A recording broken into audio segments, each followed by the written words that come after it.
92.7 big FM पर आप सुन रहे हैं प्यार के किस्से यादों का edit box with Nilesh Mishra में, और मैं आपको सुनाने जा रहा हूँ अनु सिंह की लिखी कहानी अनजान फरिश्ता, बिना किसी एड ब्रेक के। इंतजार करने का कोई हासिल, कोई फायदा नहीं था। इतने सालों में अनन्या ने आखिर किया भी क्या इस लंबे थका देने वाले इंतजार के अलावा।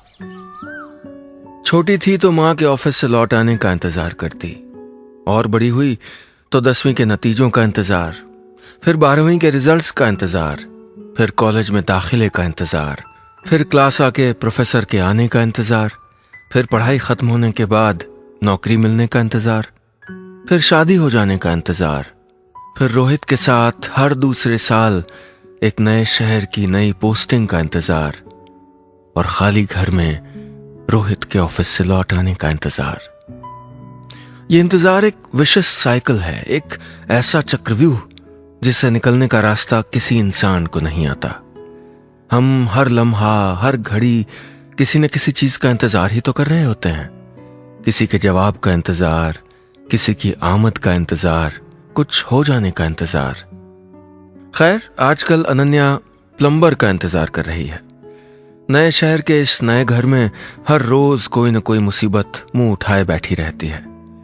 कभी टंकी से पानी टपकता है, कभी दरवाजों के नॉब्स काम नहीं करते, कभी बल्ब फ्यूज हो जाता है, और कभी किचन में शॉर्ट सर्किट हो जाता है। 2 महीने में भी इस नए घर में सेटल नहीं हो पाई है अनन्या। अब 2 दिन से गीजर से पानी टपक रहा था, और ये टप टप टप टप की आवाज उसको बहुत इरिटेटिंग लग रही थी। प्लम्बर के इंतजार में 2 दिन निकल गए, लेकिन उससे रूठ गई किस्मत की तरह प्लम्बर को नहीं आना था, वो नहीं आया। सो एक दिन अनन्या ने अपनी शांति का इंतजाम खुद ही कर लिया, और गीजर के पाइप पे घुमा घुमा के इस तरह सेलो टेप चिपका दिया कि अगले 10 साल तक पानी की किसी बूंद को टपकने की हिम्मत ना हो। ऐसी ही है अनन्या। अपनी समस्याओं का समाधान भी खुद ढूंढ तो लेती है, लेकिन घंटों खून जलाने के बाद। इसीलिए तो ऐसे मनहूस प्रॉब्लम से भरे हुए घर में 2 महीने से उसकी गृहस्थी टिकी हुई है। अनन्या देखने में अच्छी है, अच्छे परिवार से है, पढ़ी लिखी है, हुनरमंद है, गाड़ी भी चला लेती है, घर के काम भी निपटा लेती है। उसका पति रोहित उसको इज्जत देता है, कम से कम इतनी इज्जत तो देता ही है कि उससे सलाह किए बिना कोई गाड़ी नहीं खरीदी जाती, छुट्टियों के लिए टिकटें नहीं बुक होती, घर के पर्दे नहीं बदलते, मेहमानों को दावत के लिए नहीं बुलाया जाता। इतनी इज्जत तो देता ही है कि आधी रात दफ्तर से लौटा हो तो उसको नींद से जगाता नहीं, चावल में आ गए कंकड़ की, मेज पे परोस दिए गए बासी राजमे की शिकायत नहीं करता। घर बेतरतीब भी मिले तो उससे पूछता कभी नहीं कि तुम दिन भर करती क्या हो। रोहित भला इंसान है, बहुत भला, इतना ही भला कि अनन्या को इससे भला पति नहीं मिल सकता था। अनन्या फिर भी खुश नहीं है। जाने वो कौन सी खलिश है, जाने वो कौन सा इंतजार है कि खत्म ही नहीं होता। आप सुन रहे हैं प्यार के किस्से यादों का edit box with Nilesh Mishra में, सिर्फ 92.7 बिग एफएम पर। दोस्तों, आज मैं आपको कहानी सुना रहा हूं अनन्या की। अनन्या अभी अभी नए घर में आई है, जहां देखरेख से संबंधित बहुत सी छोटी छोटी शिकायतें हैं। उसके पति रोहित भले इंसान हैं, लेकिन अनन्या को न जाने फिर भी किस चीज का इंतजार है। अब आगे। रोहित ऑफिस के काम से यूएस में थे, और अनन्या सुबह से काम वाली बाई का इंतजार कर रही थी। आज भी इंतजार। अपनी हालत के बारे में सोच के वो मुस्कुराई। जब अपने हाल पे तरस आए तो रोना नहीं आता, हंसी आती है। घर के काम निपटाने के बाद बाहर के कामों की बारी थी। अनन्या ने बाजार जाने के लिए गाड़ी निकाल ली।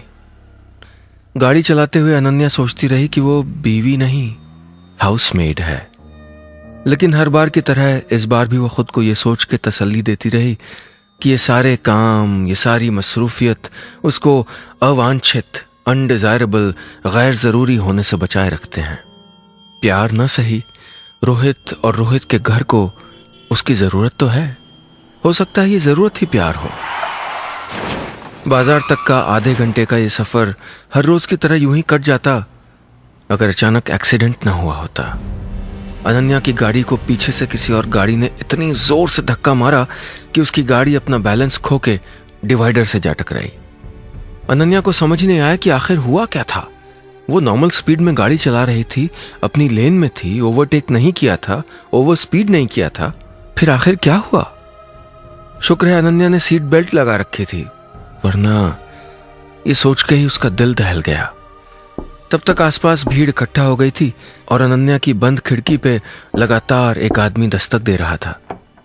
अनन्या ने ऑटो लॉक खोला और गाड़ी का शीशा उतार दिया।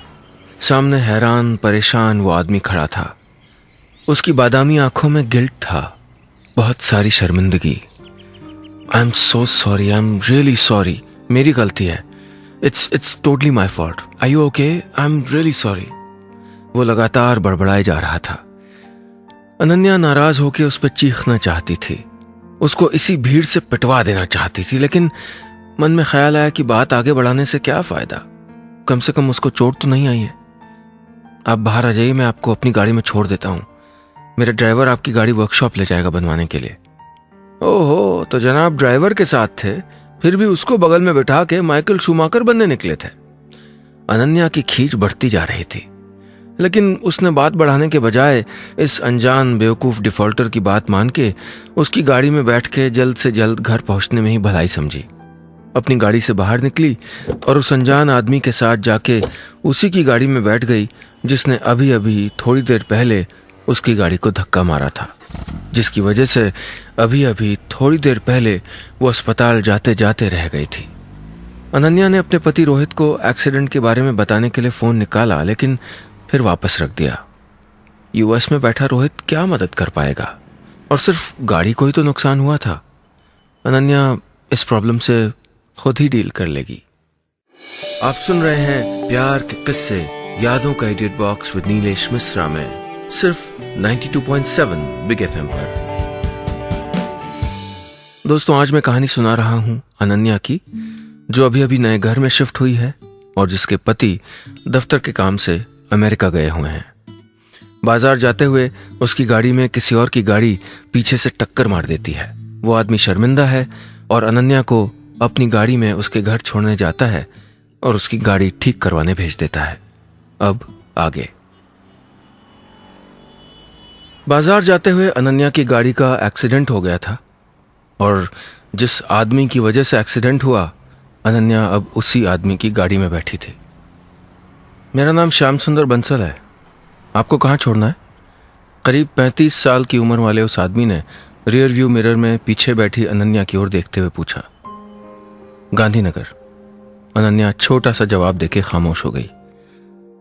मन ही मन ये सोच के मुस्कुराने लगी कि इतने पॉश अप मार्केट इंसान का थोड़ा बुजुर्गों सा नाम, कहीं उसने गलती से अपने नाम के बजाय अपने पिताजी का नाम तो नहीं बता दिया था। मन में आए अपने इस जोक पे मन ही मन मुस्कुराते हुए अनन्या खिड़की से बाहर देखने लगी। आप मेरे नाम पे हंस रही हैं ना? उस आदमी ने अचानक पूछा तो अनन्या घबरा गई। उसकी चोरी कैसे पकड़ी गई? I am used to this reaction, मुझे आदत पड़ गई अब। आप यकीन नहीं मानेंगी, मुझसे बेहतर नाम मेरे ड्राइवर का है, Sameer. Can you imagine? By the way, I am really sorry. Sameer नया ड्राइवर है, हो सकता है परफॉर्मेंस प्रेशर में उसने ये गलती कर दी हो। यंग है और उसको इस नौकरी की ज़रूरत है, इसलिए मैंने उसे कुछ कहा नहीं। आई होप एक न एक दिन आप मेरे साथ साथ उसको भी माफ़ कर देंगी। नॉट सो पॉश नाम वाले बेहद पॉश और हैंडसम मिस्टर श्याम सुंदर बंसल बोलते रहे और अनन्या सुनती रही। बीच बीच में अपने घर का रास्ता भी बताती रही। मिस्टर बंसल को देख के लगता था कि उनको पहले कहीं देखा है। 3 देविया फिल्म में देवानंद की तरह या जंजीर फिल्म में अमिताभ बच्चन की तरह ये मिस्टर बंसल किसकी याद दिला रहे थे? जो भी था, बेहद शिष्ट और सौम्य होने के साथ साथ मिस्टर बंसल बड़े हैंडसम भी थे, किसी रेट्रो फिल्म के सुपरस्टार की तरह। फर्स्ट राइट, लेफ्ट, अब गोल चक्कर से राइट, पार्क के कॉर्नर से लेफ्ट लीजिएगा, अब कॉलोनी में घुस के सेकंड राइट, बस बस बस, उस क्रीम कलर वाले गेट के बाहर। अनन्या अपनी बातें सोचती रही और मिस्टर बंसल को अपने घर का रास्ता बताती रही। घर के बाहर गाड़ी के रुकते ही अनन्या ने दरवाज़ा खोला, अपना पर्स संभाला और गाड़ी से बाहर निकलते हुए सीधे मेन गेट में घुस गई। उसने मिस्टर बंसल को थैंक यू तक नहीं कहा, पीछे मुड़ के तक नहीं देखा। घर लौट आने के बहुत देर बाद तक, घर आके खाना बनाने के बहुत देर बाद तक, मैगजीन के पन्नों को उलटते हुए बहुत सारा वक्त काट लेने के बाद तक अनन्या को एक ही ख्याल सताता रहा कि उसने मिस्टर बंसल को पानी तक के लिए नहीं पूछा, उनको थैंक यू तक नहीं कहा। वो क्या सोच रहे होंगे कि कितनी बदतमीज औरत है, मेरे एटिकेट्स कहाँ चले गए थे, मुझको क्या हो गया था। अनन्या खुद को कोसती रही कि तभी लैंडलाइन बड़ी तेज आवाज में घनघनाया, ऐसे कि जैसे एक अलसाई हुई दोपहर में घर में भूचाल आ गया हो, ऐसे कि जैसे किसी ने पानी की शांत सतहों पर एक कंकड़ फेंक देने की जुर्रत की हो।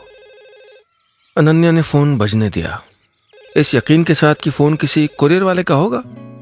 मेम साहब, आपका चिट्ठी आया, आप घर पे नहीं था तो हम वापस ले गया। किधर आएगा चिट्ठी लेके? या फिर कोई ऑटोमेटेड कॉल होगी। This is a last and final reminder for your bill payment. वरना अनन्या को कौन फोन करता। घंटी बजती रही, अनन्या मैगजीन के पन्ने पलटती रही। फोन दोबारा बजा, फिर तीसरी बार। इस बार अनन्या से बर्दाश्त नहीं हुआ और उसने फोन उठा लिया। आप सुन रहे हैं प्यार के किस्से, यादों का edit box with Nilesh Mishra में, सिर्फ 92.7 बिग एफएम पर। दोस्तों, आज की कहानी में अब तक आपने सुना कि अनन्या नए घर में आई है, उसके पति दफ्तर के काम से अमेरिका गए हुए हैं और वो बाजार जा रही है, तभी उसकी कार में पीछे से किसी और की गाड़ी टक्कर मार देती है। उस गाड़ी का ड्राइवर अनन्या की गाड़ी को ठीक करवाने भेज देता है और खुद उसको घर छोड़ देता है। उसने उस आदमी को थैंक यू तक नहीं कहा और इसी गिल्ट से जूझ रही थी कि अचानक उसके लैंडलाइन की घंटी बजी। अब आगे। हेलो, अनन्या ने हैरान होकर कहा। Hello Mrs Kumar, Bansal this side, Shyam सुंदर बंसल। आपकी गाड़ी का बम्पर चेंज करवा दिया है, डेंटिंग पेंटिंग में 2 दिन लग जाएंगे। Is that okay? जी ठीक है, अनन्या ने कहा। मिसेस कुमार, गाड़ी का इंश्योरेंस है क्या? मिस्टर बंसल ने बहुत हिचकिचाते हुए पूछा। नहीं है तो भी कोई बात नहीं, the bill is on me. मैंने सोचा फिर भी पूछ लूं। हाँ, उसकी कॉपी गाड़ी में है, डैशबोर्ड में। एजेंट का नंबर भी है, आप उसको फोन कर लीजिएगा, मैं भी फॉलो अप कर लूंगी, अनन्या ने कहा और फोन रखने लगी। फिर उसने अचानक कहा, mister Bansal. Yes Mrs Kumar, आप शाम को घर आइए ना, the coffee is on me. Ananya ने ऐसा कुछ प्लान नहीं किया था। नए संजान नॉट सो पॉश नाम वाले बेहद पॉश इंसान से दोस्ती बढ़ाने का इरादा था। फिर भी न जाने क्यों कह दिया था उसने ये, औपचारिकता में शायद, शिष्टाचार में। जो इतनी मदद कर रहा है उसको कॉफी के लिए तो पूछा जा सकता है ना। फिर अनन्या ये भी जानना चाहती थी कि मिस्टर बंसल को उसका नाम और फोन नंबर कैसे मालूम हुआ। उस शाम कमाल की चीज हुई अनन्या के साथ। उस शाम अनन्या ने कोई इंतजार नहीं किया, दिन के ढलने का नहीं, सूरज के उतरने का नहीं, लॉन में लाइट्स के जलने का भी नहीं, रोहित के फोन का भी नहीं, मिस्टर बंसल के आने का भी नहीं। सारे काम मानो बहुत स्वाभाविक तरीके से, बहुत नेचुरली होते रहे। शाम भी हुई, अंधेरे कमरों में रोशनी भी जला दी गई, काम वाली भी आ गई और रोहित ने अपने आप फोन भी किया कि 10 दिन में लौट आऊंगा। मिस्टर बंसल भी आ गए, अनन्या से मिलने, फूलों का एक बड़ा सा गुलदस्ता और चॉकलेट केक लेकर। सॉरी, ऑफिस से निकलते हुए देर हो गई। फिर गैराज में आपकी गाड़ी भी देखनी थी एक बार। मिस्टर कुमार तो बाहर गए ना? मिस्टर बंसल ने सोफे पे बैठते ही माफी मांगी, लेकिन वो सोफे तक इस तरह आए थे कि जैसे इस घर में पहले न जाने कितनी बार आए हों। हम बाहर क्यों नहीं बैठते? आपके लॉन के कोने में झूले के पास 2 कुर्सियां भी डली हुई हैं, मिस्टर बंसल ने कहा तो अनन्या चौंक गई। ये आदमी है कि जासूस? फोन नंबर लिखता नहीं, फिर भी इसको नंबर मालूम चल जाता है। एक बार में बिना रास्ता पूछे घर तक चला आया। रोहित के शहर में ना होने की खबर है इसको और ये तक मालूम है कि झूले के पास 2 कुर्सियां रखी हैं।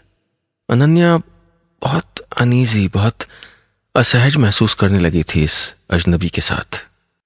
आप सुन रहे हैं प्यार के किस्से, यादों का edit box with Nilesh Mishra में, सिर्फ 92.7 बिग एफएम पर। दोस्तों, आज मैं आपको कहानी सुना रहा हूं अनन्या की। अनन्या के बुलाने पे मिस्टर बंसल, जिनकी गाड़ी से अनन्या की गाड़ी को टक्कर लग गई थी, वो घर आए थे। लेकिन वो अनन्या के बारे में जरूरत से थोड़ा ज्यादा जानते थे और अनन्या के पति भी अमेरिका में थे। अनन्या इस अनजान इंसान के साथ असहज हो रही थी। अब आगे 2 घंटे बीत गए। न जाने कहां कहां की बातें हुई, छोटी बड़ी, अच्छी कम अच्छी। मिस्टर बंसल ने अनन्या को अपनी बातों में बांध लिया था। जब आए तो अनजान मेहमान थे, जाने लगे तब तक अनन्या के दोस्त हो चुके थे। उनको हंसने हंसाने और चुटकुले सुनाने का शौक नहीं, बीमारी थी। जितनी देर रहे ड्राइंग रूम, फिर डाइनिंग हॉल, कहकहों से गुलजार रहा। अनन्या ने भी नहीं सोचा, न जहन पे जोर डालने की जहमत उठाई कि इस तरह खुल के आखिरी बार वो कब हंसी थी, और इस तरह किसी अनजान आदमी का उसके घर डिनर तक रुक जाना सही भी था या नहीं। उनके जाने के तुरंत बाद अनन्या ड्राइंग रूम समेटने लगी। फिर उसने म्यूजिक सिस्टम ऑन कर दिया। लता मंगेशकर की आवाज से पूरा कमरा भरने लगा। ये रातें नई पुरानी, आते आते जाते कहती हैं कोई कहानी। अनन्या को लगता रहा कि जैसे मन से कोई भारी बोझ हट गया है, जैसे पैरों के नीचे की सख्ती नरम मुलायम गुदगुदे सब्ज लॉन में तब्दील हो गई है, जैसे सालों बाद बिछड़ा हुआ कोई दोस्त मिल गया है, जैसे सदियों पुराने किसी इंतजार को कोई खुशखबरी हासिल हो गई है। उस रात अनन्या बहुत गहरी नींद में सोई। 2 दिन में उसकी गाड़ी वर्कशॉप से लौट आई। वर्कशॉप वालों ने ही गाड़ी पहुंचा दी थी। मिस्टर बंसल ने न सिर्फ बम्पर ठीक करवाया था, बल्कि गाड़ी की सर्विसिंग भी करवा दी थी। दोपहर को उनका फोन आया। मिसेस कुमार, गाड़ी में कोई शिकायत तो नहीं? अनन्या ने तुरंत शुक्रिया अदा करते हुए कहा, नहीं मिस्टर बंसल, आपने बेवजह इतनी तकलीफ उठाई। फिर थोड़ी देर तक औपचारिक बात करने के बाद ठीक फोन रखने से पहले मिस्टर बंसल ने ऐसी बात कह दी कि अनन्या के पैरों के नीचे से जमीन खिसक गई। मिसेस कुमार, आपसे जरूरी बात करनी है। मेरी इस बात को संजीदगी से लीजिएगा। आप फाइन आर्ट की स्टूडेंट रही हैं ना? अनन्या हैरान, इनको कैसे मालूम हुआ? फिर उसने खुद को यह समझाते हुए तसल्ली की कि ड्राइंग रूम में चारकोल से बनाया हुआ इतना बड़ा टैगोर का पोर्ट्रेट और उसके नीचे अनन्या का नाम देख के कोई भी जान जाएगा कि उसने फाइन आर्ट किया है। मिस्टर बंसल ने अनन्या को किसी इंटीरियर डिजाइनर के ऑफिस का नंबर दिया और उनसे मिल लेने की ताकीद की। आप मेरी इतनी मदद क्यों कर रहे हैं मिस्टर बंसल? अनन्या ये बात पूछती इससे पहले मिस्टर बंसल ने कहा, मैं आपकी मदद कर रहा हूं क्योंकि आप में हुनर है। किसी का हुनर ईश्वर की देन होती है, उसका इस्तेमाल कीजिए। मिस्टर बंसल ने फोन रख दिया था। अनन्या ने फोन करके कॉलर आईडी चेक करके उसी नंबर पे फोन किया तो जवाब मिला, यह नंबर अस्थायी रूप से सेवा वंचित है। फिर अनन्या पे जैसे कोई भूत सवार हो गया। उसने गाड़ी निकाली और उस इंटीरियर डिजाइनर से मिलने चली गई जिसका पता मिस्टर बंसल ने दिया था। कोई रश्मि बंसल मिली थी वहां। मिस्टर बंसल की रिश्तेदार होगी, ये सोच के अनन्या ने कुछ ज्यादा पूछा नहीं और कॉन्ट्रैक्ट की बात करती रही। उसको 1 घंटे में कॉन्ट्रैक्ट मिल गया। रश्मि बंसल को अनन्या के आइडियाज बेहद पसंद आए थे। क्लाइंट्स के लिए 5 ऑयल पेंटिंग्स बनानी थी और पेमेंट पहली पेंटिंग की डिलीवरी पे होना तय हुआ। अनन्या कैनवस, ईजल, पेंट्स और ब्रश के साथ घर लौटी थी। अब कोई इंतजार नहीं था। काम था, कला थी और ढेर सारा संतोष था। अब कोई शिकायत भी नहीं थी जिंदगी से। अनन्या सोचती रही कि उसने ये काम पहले क्यों नहीं किया। 10 दिन में आधी पेंटिंग तैयार हो गई थी। 10 दिन में मिस्टर बंसल ने कुल 5 बार फोन किया था अनन्या की हौसला अफजाई के लिए। अनन्या ने पेंटिंग का नाम सोच लिया था जो वो अगली बार मिस्टर बंसल को फोन पे बताना चाहती थी। द अननोन एंजल, अनजान फरिश्ता। आप सुन रहे हैं प्यार के किस्से, यादों का edit box with Nilesh Mishra में, सिर्फ 92.7 बिग एफएम पर। दोस्तों, अभी तक आपने कहानी में सुना कि अनन्या की गाड़ी में किसी और गाड़ी ने टक्कर मार दी है और वो व्यक्ति उसको घर छोड़ने आया। फिर उससे दोस्ती हो गई और उसने अनन्या को पेंटिंग से जुड़ा हुआ एक काम दिलवा दिया। अब आगे। मिस्टर बंसल ने अनन्या को ऑयल पेंटिंग्स बनवाने का एक कॉन्ट्रैक्ट दिलवा दिया और अनन्या काम में लग गई। रोहित अमेरिका से लौट आया था। उसको लौट के जो अनन्या मिली वो कोई और ही थी। अपने काम में मसरूफ, अपनी पेंटिंग्स में उलझी हुई अनन्या ने रोहित से इस बार घर की टपकती टंकी की, दरवाजे के खराब नॉब्स की और टूटी हुई दरारों की कोई शिकायत नहीं की। उसने ये भी नहीं पूछा कि 10 दिन के बजाय तुमको लौटने में 18 दिन क्यों लग गए? अनन्या रोहित को मिस्टर बंसल के बारे में बताना चाहती थी, लेकिन चुप रह गई। जाने रोहित क्या सोचे। अनन्या भी तो ठीक ठीक नहीं जानती थी कि वो मिस्टर बंसल के बारे में सोचती क्या है। क्या कहेगी अपने पति से कि जिस इंसान से मिलना एक एक्सीडेंट के कारण हुआ था, उस इंसान से फोन पे बात करती है हर दूसरे दिन। क्या कहेगी कि उस इंसान की बात को पत्थर की लकीर समझने लगी है, गीता का सार समझने लगी है। क्या कहेगी कि एक अनजान आदमी हवा के गुमनाम झोंके की तरह आया और उसकी रूह को उड़ा के किसी और ही दुनिया में ले गया। कैसे कहेगी कि आजकल अनन्या खुद से इतनी हैरान है कि खुद को भी नहीं पहचान पाती। इसलिए अनन्या ने कुछ नहीं कहा, सिर्फ इतना बताया कि रश्मि बंसल नाम की इंटीरियर डिजाइनर के लिए असाइनमेंट कर रही है। पहली पेंटिंग लेके जब वो रश्मि के पास पहुंची तो रश्मि इतनी खुश हुई कि अनन्या को उसने गले से लगा लिया। पेंटिंग को ऑफिस के रिसेप्शन पे रखा गया और पूरी टीम ने अनन्या के आर्ट की तारीफ की। उसके लिए तालियां बजाई गईं। चेक तैयार हो रहा था और अनन्या रश्मि के साथ कॉफी पी रही थी। तुमने मुझे बताया नहीं कि इस कॉन्ट्रैक्ट के बारे में तुमको बताया किसने? कॉन्फ्रेंस रूम में रश्मि ने अपनी कॉफी सिप करते हुए कहा। मैंने तो कहीं टेंडर भी नहीं निकाला था, ना एडवर्टाइज किया था। मैं तो सोच ही रही थी कि किसी मशहूर आर्टिस्ट से बात करूं कि किसी नए कलाकार से, और अचानक तुम आ गई। एक दोस्त ने बताया मुझको, अनन्या ने कहा। शायद रिश्तेदार हो तुम्हारे। उनका नाम भी मिस्टर बंसल है, मिस्टर श्याम सुंदर बंसल।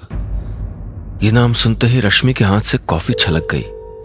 वो बहुत देर तक अनन्या को देखती रही, कुछ कहा नहीं, बस देखती रही। कहां रहती हो अनन्या? B122 गांधीनगर में?